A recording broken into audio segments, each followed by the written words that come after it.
안녕하세요. 오늘 또 우리를 초대하시는 하나님께 바르게 믿음으로 응답하면서 감사와 기쁨의 삶으로 나아가는 우리 모두가 되시기를 바랍니다. 쉽고도 정확하게 알차고 재미있게 하나님의 말씀을 가슴 깊이 새기는 시간, 소문난 성경교실의 김영근 목사입니다.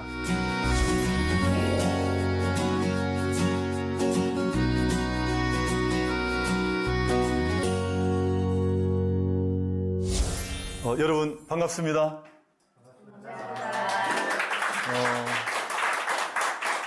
오늘 제가 특별히 심호하고 있는 대구의 만민교회에서 소문난 성경교실을 진행하게 되었습니다. 우리 슬기로운 신학 이야기를 통해서 달려온 제가 벌써 16번의 시간을 달려왔고, 제가 그동안 신론과 또 성경론 그리고 교회론과 종말론을 통해서 16번의 긴 시간을 달려왔습니다. 오늘은 이 전체를 정리하는, 특별히 첫 번째 시간은, 오늘 이 시간은 신론에 관한 이야기를 정리하는 시간으로 함께 가지도록 하겠습니다.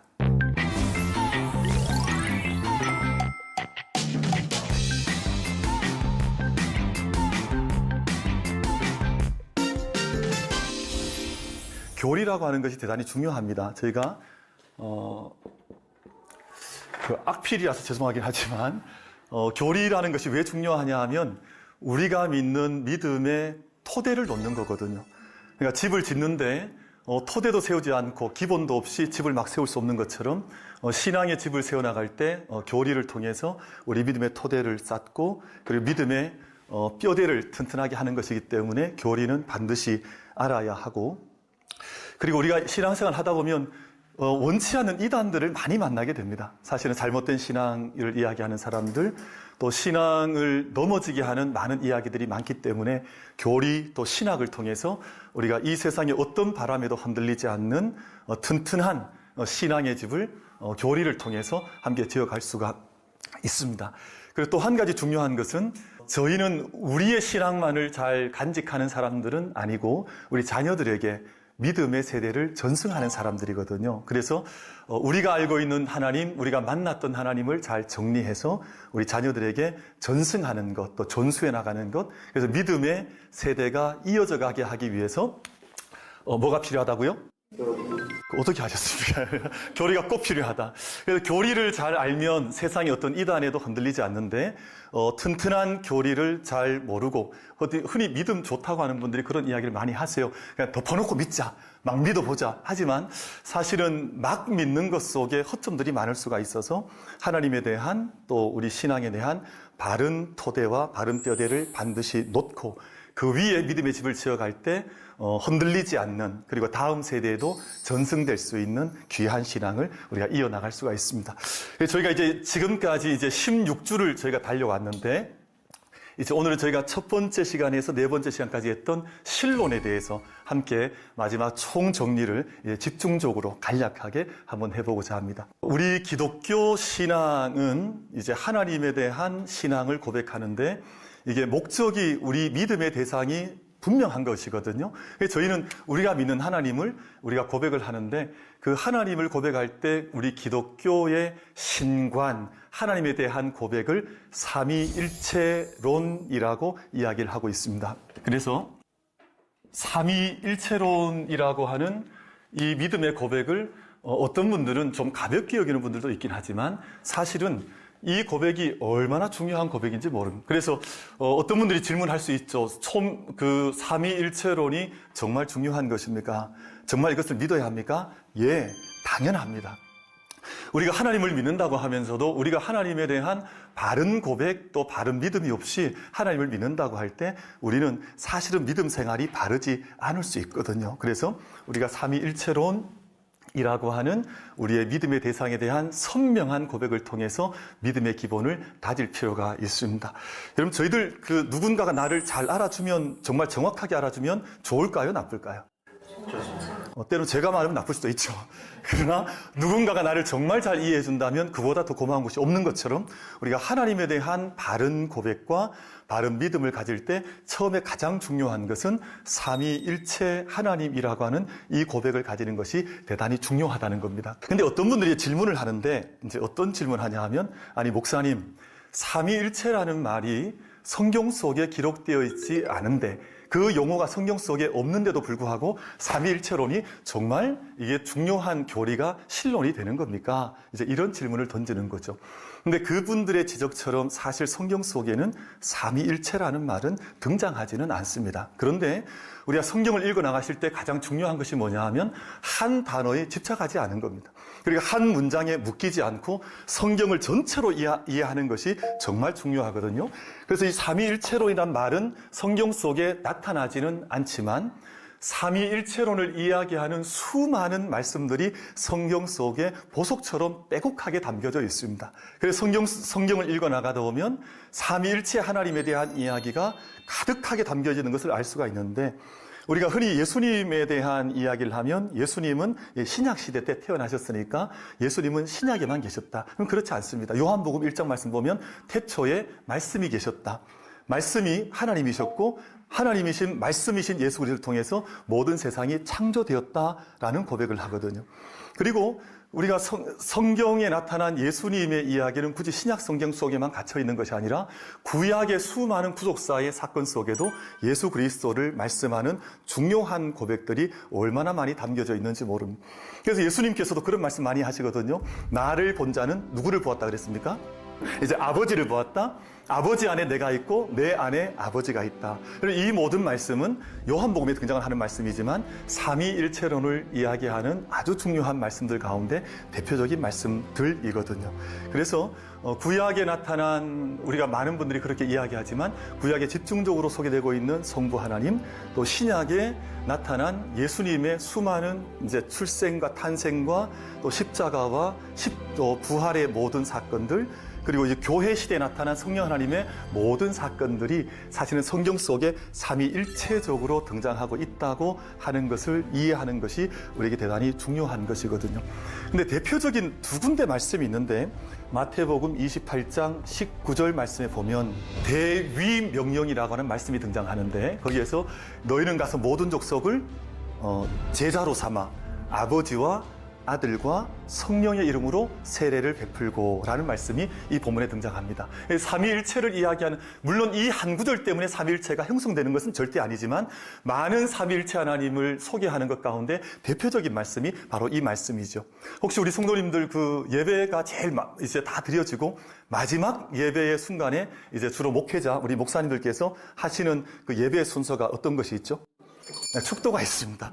축도에 관한 말씀은 고린도 후서 13장 13절에 등장을 하는데, 거기 보면 예수 그리스도의 은혜와 아버지 하나님의 사랑과 성령의 교통하심이 너희 무리와 항상 함께 있을지어다 라고 말씀하거든요. 그러니까 우리가 복음에 대한 대위임 명령 속에도 삼위일체 하나님이 함께 역사하고 계시고, 또 우리가 모든 예배 행위의 예배 자리에서 가장 중요한 마지막 정점을 찍는 축도의 시간에도 삼위 하나님의 이름이 함께 등장하면서 삼위일체 하나님에 대한 이야기를 우리 가운데 가르쳐 주는 것이거든요. 그래서 우리가 건강한 하나님에 대한 바른 이해를 할 때 우리가 이단에 빠지지 않거나 잘못된 신앙생활이 아니라 말씀에 기초한 믿음의 생활을 달려갈 때 가장 중요한 고백 한 가지가 삼위일체 하나님에 대한 고백이다. 저희가 이렇게 우리가 믿음의 기본을 같이 놓으시는 것이 좋겠습니다. 근데 성경에서만, 그러니까 이제 그 첫 번째는 삼위일체 하나님에 대한 이야기가 이 성경에서만 강조하고 있는 것은 아니고, 우리가 수많은 교리들 안에서도 이 삼위일체 하나님에 대한 정확한 진술들을 하고 있거든요. 특별히 325년 그리고 381년에 니케아 공의회라고 하는 회의에서, 니케아 공의회, 오늘 악필이라서 죄송합니다. 이해해 주시고, 그 다음에 381년에 콘스탄티노플이라고 하는 공의회에서 당시의 교리를 확정하던 시기였는데 정말 온 세계 교회가 함께 모였습니다. 그 당시 아프리카, 또 아시아, 또 유럽의 교회까지 함께 모여서, 하여튼 어쨌든 흩어져 있던 모든 교회가 함께 모여서 교회 회의를 진행을 했습니다. 근데 그때 325년 니케아 공의회에서는 사실은 성령 하나님에 대한 논의는 조금 이제 좀 희박했고, 당시에 중요하고 급했던 것은 우리 그리스도에 대한 문제였습니다. 예수님이 어떤 분이시냐? 예수님이 하나님과 동일하신 분이냐? 아니면 예수님이 하나님보다 좀 못하신 저급하신 신이냐? 뭐 이런 논쟁이 대단히 많았습니다. 근데 그때 325년에 니케아 공의회 381년에 콘스탄티노플 공의회를 통해서 이제 삼위일체 하나님에 대한 논의가 정리가 되었습니다. 물론 이때 완벽하게 정리가 되었던 것은 아니고 그 위에 13세기 또 15세기, 6세기를 오면서 마지막 플로렌스 공의회라고 하는 중세 공의회를 통해서 삼위일체 하나님에 대한 논의가 이제 완전히 정리되는. 근데 우리 사랑하는 성도 여러분, 생각해 보시면 교회 회의를 가볍게 여기시면 안 됩니다. 우리 교회는, 우리 작게는 뭐 재직회, 또 당회, 또 공동이해가 있지만 모든 교회들이 함께 모여서 하나님의 뜻을 찾아가는 중요한 회의를 공의회라고 하는 것이거든요. 근데 이런 공의회를 통해서 하나님께서 우리 가운데 계시해 주신 뜻을 찾는 사람들을 통해서 정말 중요한 교리들이 확정이 되었다 하는 것입니다. 그래서 이러한 신조들을 통해서도 삼위일체 하나님에 대한 이론들이 이렇게 지지를 받고 있다, 또 확증되었다, 이렇게 이해하시면 되겠습니다. 어떻게 잘 따라오고 계신가요? 눈빛을 보니까 잘 따라오고 계신 것 같습니다. 근데 한 가지 더 중요한 것이 있는데, 삼위일체 하나님에 대한 이해를 저희가 이제 깊게 할 때 우리 성도님들과 교회를 좀 볼 필요가 있습니다. 그럼 우리 교회 공동체와 우리 모든 성도님들은 삼위일체 하나님을 늘 경험하며 살아가거든요. 때로는 성부 하나님을 고백하는, 하나님께 영광을 돌리고 이 모든 영광이 하나님께 돌아가야 되지 않느냐 하고 강력하게 성부 하나님을 경험하는 성도들이 있습니다. 그리고 어떤 이들은 성자 예수님에 대한 구속과 그분의 십자가의 사랑과 그분의 부활의 능력이 너무 절절하게 다가와서 내 마음속에 예수님께 살아계십니다, 이 고백을 하는 분들이 있습니다. 그리고 어떤 분들은 성령의 충만함을 입어서 그렇게 절망에 빠져 있던 성도 한 사람이 이제 희망의 사람으로 바뀌어지고, 옛날 그 악했던 습관에서 벗어나지 못했던 사람이 성령 충만을 받고 나면 완전히 새 사람이 되어서 그 옛날 제자에서 사도로 바뀌었던 사람들처럼 그렇게 살아가거든요. 근데 이 모든 삼위일체 하나님을 경험했던 수많은 이야기들이 우리 경험 속으로 다가와 있습니다. 아마 여기 계신 우리 권사님들, 아마 우리 집사님들께서도 아마 그런 경험들, 나는 아버지를 경험했습니다, 또는 나는 예수님이 내 마음속에 살아계십니다, 또는 나는 성령을 경험했습니다 하는 그런 고백들이 저희들 안에 있을 거라고요.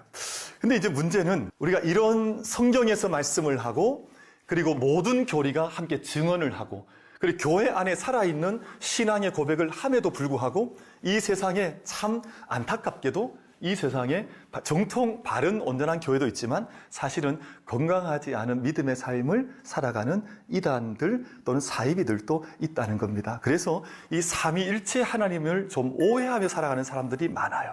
그래서 이 삼위일체 하나님, 즉 이제 성부 하나님과 그리고 성자 예수 그리스도와 성령 하나님을 동일하게 한 일체로 제가 이해를 해야 되는데, 우리 오랜 세월 동안 삼위 하나님에 대한 오해를 하는 사람들이 많았습니다. 이 어떤 오해가 많았냐 하면 성부 하나님이 가장 높으시다. 우리 교회에서 그런 오해가 많아. 우리 보통 꼬맹이들한테 물어보죠. 우리 교회에서 가장 높은 분이 누구야? 이러면 누구라고 대답할까요? 답을 지금 힘들게 하고 계신데, 그런 거죠. 예를 들면 그런 것인데, 어떤 사람들은 성부 하나님이 가장 높으신 분, 그 밑에 성자 예수님이나 성령 하나님은 그 밑에 계신 분, 이걸 이제 전문적인 신학적 용어로 종속론, 서브오디네이셔니즘이라고 부르거든요. 그래서 성부 하나님께 종속되었다. 또 어떤 분들은 양태론이라고 하는 것을 믿는 사람들이 있습니다. 이게 양태론은 모달리즘이라고 하는 이제 말을 쓰는데, 이 양태론, 조금 전에 말씀드렸던 것이 종속론이었고, 두 번째가 양태론입니다. 그 다음에 이제 삼신론이라고 하는 걸 살피려고 하는데, 이 세 가지가 대표적인 삼위일체적인 오해를 하고 있는 잘못된 생각들이라는 거예요. 이게 아까 말씀드린 것처럼 이제 성부께 종속되었다. 양태론은 어떤 내용이냐 하면, 하나님은 한 분이신데 때로는 성부로 나타나셨다가, 구약에는, 신약에는 예수님으로 나타나셨다가, 또 오늘 우리 시대에는 성령으로 나타난다 하는 것을 양태론이라 그래요. 근데 성경에서 말씀하는 하나님, 그런 하나님 아니시거든요. 삼위 하나님이 반드시 계시고 함께 역사하시는데, 양태론을 이야기하는 사람들이 생각보다 많아요. 이게 삼신론이라고 하는 트라이티즘이라고 영어에서 고백을 하는데, 이 트라이티즘은 세 분 하나님이 계시다는 거예요. 근데 세 분 하나님이 각각 계세요. 그러니까 서로 각각 신적인 영광을 받고 예배를 받지만 이 삼위 하나님이 연합되시거나 일치하진 않으세요. 그래서 이 종속론이나 또는 양태론이나 삼신론 모두 다 바람직하지 않은 신앙의 고백드릴 수 있다. 그런데 문제는 이 종속론과 양태론적인 이단이 우리 한국 사회 속에 많다는 겁니다. 그리고 교회 안에도 은근히 이것들이 많이 침투를 해서 교회 안에 어떤 강력한 사람이 있으면 그 안에 종속되어지는, 이게 함께 연합하고 함께 하나 되어지고 일치하고 공동체를 이루는 것이 아니라 이런 사고 속에 들어가게 되면 교회도 하나님의 공동체다운 모습을 가지지 못할 때가 많이 있습니다. 이 양태론도 마찬가지고요. 그래서 이단이 많이 나왔습니다. 그래서 내가 뭐 성령이다, 나도 한 사람의 뭐 성자로 이 땅에 왔다, 우리나라에는 특별히 그렇게 이야기하는 분들이 많거든요. 그래서 이런 것들을 잘 극복해 나가면서 우리가 믿음의 바른 삼위일체적 고백을 가지는 것이 필요하다라는 생각을 이제 하게 되는데, 저희가 이제 삼위일체 하나님에 대한 이제 접근을 할 때, 우리가 이해를 할 때 크게 두 가지 방법이 있습니다. 삼위 하나님을 어떻게 이해를 해야 될까? 첫 번째 방법은 내재적 삼위일체라고 해서 하나님의 삼위일체, 이 삼위일체에 대한 이해는 하나님의 본질을 우리가 찾아가는 겁니다. 하나님께서 어떻게 계신지, 하나님, 성부 하나님, 성자 하나님, 성령 하나님. 근데 문제는 우리가 이렇게 내재적 하나님을 알기에는 우리의 영혼의 깊이가 깊지 않다는 거예요. 사실은 잘 알아가기 쉽지 않고, 그래서 내재적 하나님과 함께 우리가 삼위일체 하나님을 이해할 수 있는 좋은 아주 중요한 길이 있는데, 경세적 삼위일체라고 하는 방법이 있습니다.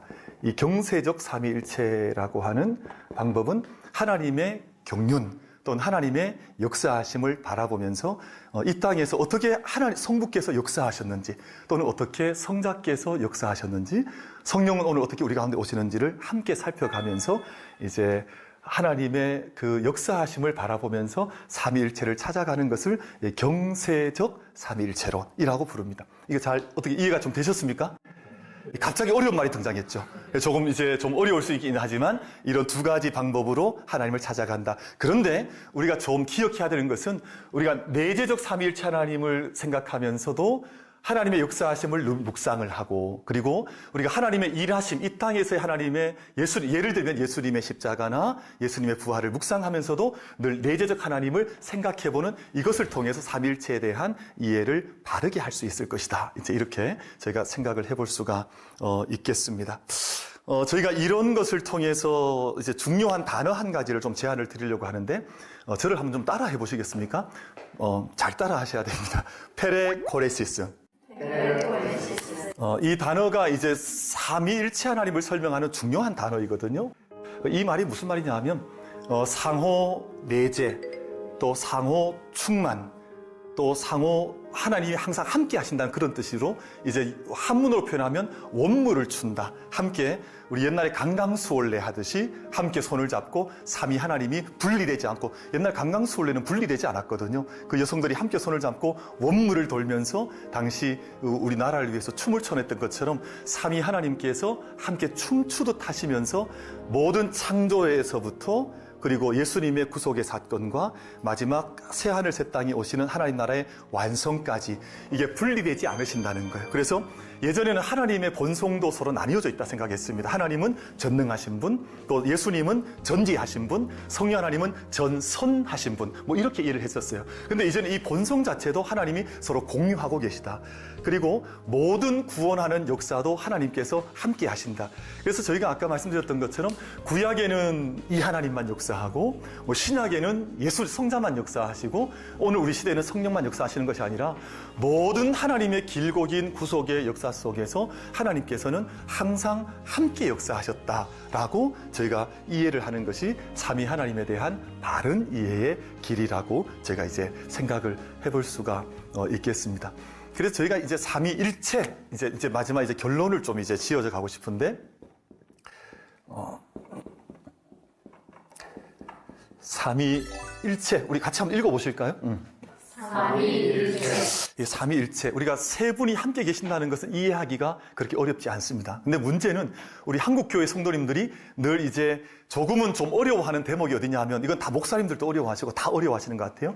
이 일체라는 말을 늘 어려워하세요. 왜냐하면 우리가 이걸 어떻게 이해하냐 하면 3과 1이 같다고 생각을 하는 거예요. 근데 우리 한번 여쭤볼게요. 3과 1이 같습니까? 다릅니까?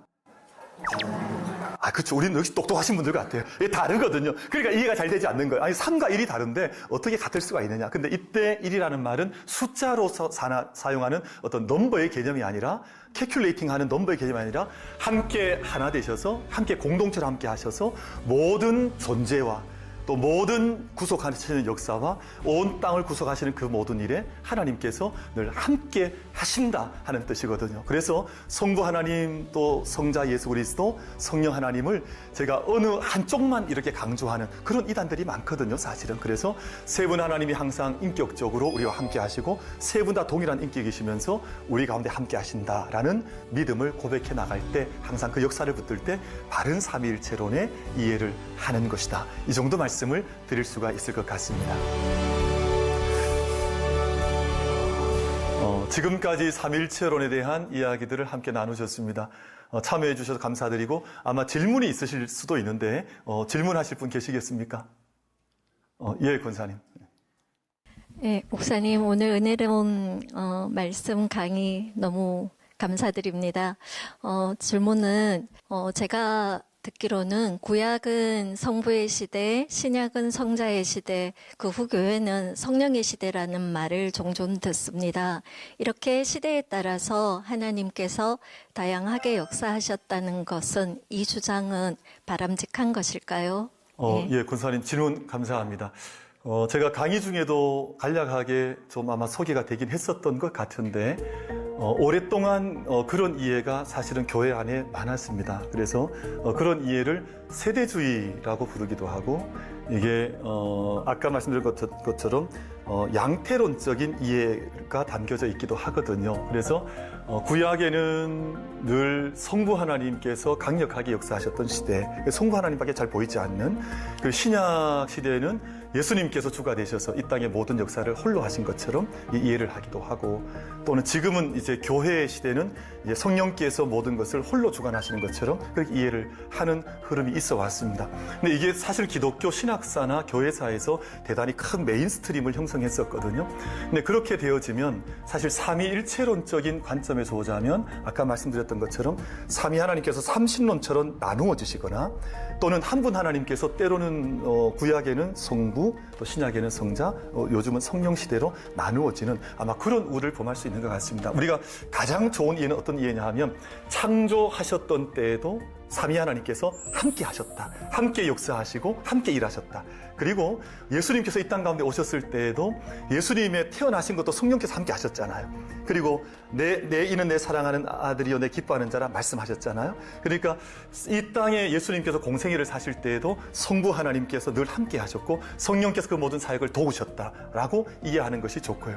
지금도 마찬가지이죠. 지금은 많은 사람들이 성령만 강조하는 분도 계시거든요. 그렇지 않고 늘 아버지 하나님과 또 예수 그리스도와 성령 안에서 함께 삼위 하나님이 이제 역사하신다라고 이해하시는 것이 가장 좋은 이해가 될 것 같습니다. 예. 혹시 또 다른 질문이 있으시겠습니까? 예, 권사님. 삼위일체론으로 볼 때 성부 하나님, 그리고 성자 예수 그리스도, 그리고 성령 하나님 세 분이 동일하신 분인데, 저희가 기도할 때는 예수님의 이름으로 기도합니다라고 하잖아요. 근데 세 분 중에 한 분으로 또 기도해도 되지 않을까 하고 궁금해서 질문합니다. 아주 기발한 질문을 하신 것 같아요. 아주 좋은 질문인 것 같습니다. 아마 질문을 다 이해하셨을 것 같은데, 우리가 삼위일체 하나님이 한 분 하나님이시라면 왜 굳이 예수님의 이름으로 기도해야 되느냐. 때로는 아버지 이름으로 기도합니다. 또는 성령님의 이름으로 기도합니다. 라고 해도 좋지 않을까. 요즘 보니까 어떤 분은 또 예수님의 이름으로 기도하면 이걸 이제 까먹는 분도 계시더라고요. 그래서 사실은 되게 중요한 문제인데, 삼위일체적으로 보자면 그렇게 기도하셔도 무리는 없지만, 우리는 항상 어디에서 점검을 받으셔야 되냐 하면 성경을 통해 점검 받으셔야 됩니다. 기도는 예수님께서 우리에게 가르쳐 주셨거든요. 근데 기도를 어떻게 가르쳐 주셨냐 하면, 너희는 성부 아버지께 기도하라 그러셨습니다. 그리고 마지막 기도를 마칠 때에는 예수님의 이름, 나의 이름으로 기도하는 것을 내가 듣겠다 말씀하셨거든요. 그리고 성령 안에서 기도하는 것이거든요. 그러니까 삼위일체론적으로 기도한다는 이 말의 의미는 우리가 성부 하나님께 기도의 대상은 하나님께 기도를 올려드리고, 그리고 기도는 예수님의 이름으로 기도를 하면서 성령 안에서 기도하는 것이 가장 바람직한 기도의 모습일 것이다. 이 정도 답변을 드릴 수 있을 것 같습니다. 예, 이 정도로 오늘 삼위일체론 모든 강의를 아마 마쳐도 좋을 것 같습니다. 슬기로운 신학 이야기 실론, 우리가 오늘 함께 돌아보셨습니다. 어떻게 유익한 시간 되셨습니까? 네. 저희가 삼위일체론이라고 하는 교리는 너무너무 중요하기 때문에 우리 신앙의 첫 출발 자리로 함께 잘 삼아가시면 좋겠습니다. 오늘 함께 했던 수업은 유튜브를 통해서 다시 보실 수가 있습니다. 하나님에 대해 올바로 알아가는 귀한 은혜가 우리 모든 성도님들과 교회에 함께 하시기를 바랍니다. 다음 시간에는 성령론으로 다시 한번 총정리하는 시간을 갖도록 하겠습니다. 오늘도 충만한 은혜를 누리시길 축복합니다. 다음 시간에 뵙겠습니다. 감사합니다.